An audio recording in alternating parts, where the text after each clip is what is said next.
மகான்களில் பேதம் பார்க்கலாமா? இது எனக்கே ஒரு ஃபோன் வந்தது. ஏன்னா ஐயப்பன் சிடி நிறைய சிடி மியூசிக் பண்ணியிருக்கோம். அவர் ஃபோன் பண்ணி கேட்ட விஷயம், என்ன சார் நீங்கள் திடீர்னு பாபாவுக்கு மாறிட்டீங்க அப்படின்னாரு. அவர் சொன்னதை பார்த்தா எனக்கு வேறு மாதிரி இருந்தது. எனக்கு நான் அவருக்கு விளக்கம் சொன்னேன், அந்த மாதிரிலாம் கிடையவே கிடையாது சார். எல்லாரும் ஒன்று தான். இறைவன் ஒரே இறைவன் தான்.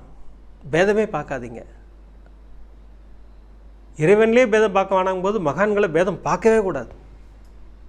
அதற்காகத்தான் போன எபிசோடில் நம்ம கிஃப்ட் கொடுத்தோம். மகா பெரியவர் பாபா 2 பேரும் ஒரே படத்தில்.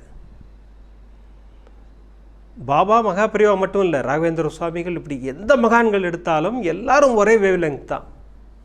எல்லோரும் வலியுறுத்துகின்ற கருத்து ஒன்று தான். எல்லாருமே இறைவனை தான் கும்பிட சொல்கிறாங்க.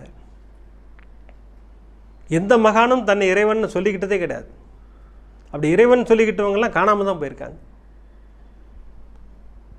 இறைவனை காட்டுறேன்னு சொல்கிறவங்க தான் குரு இல்லைங்களா? அதனால் மகான்களில் பேதம் பார்க்கவே கூடாது. எல்லா மகான்களும் ஒன்று தான்.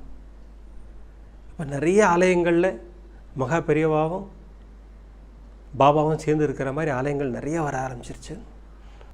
பெரியவாபுரத்தில் மகா பெரியவர் பாபா 2 பேருமே அங்கே சந்நிதி. ஆல்ரெடி சென்னையில் மேடவாக்கத்தில் பொன்மாரில் மகா பெரியவா பாபா ஒரு ஆலயம் பிரமாதமாக எழுப்பி நம்ம சேனலில் காமிச்சோம்.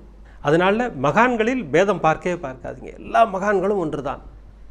எல்லா மகான்களும் வலியுறுத்துகின்ற கருத்துக்கள் ஒன்று தான்.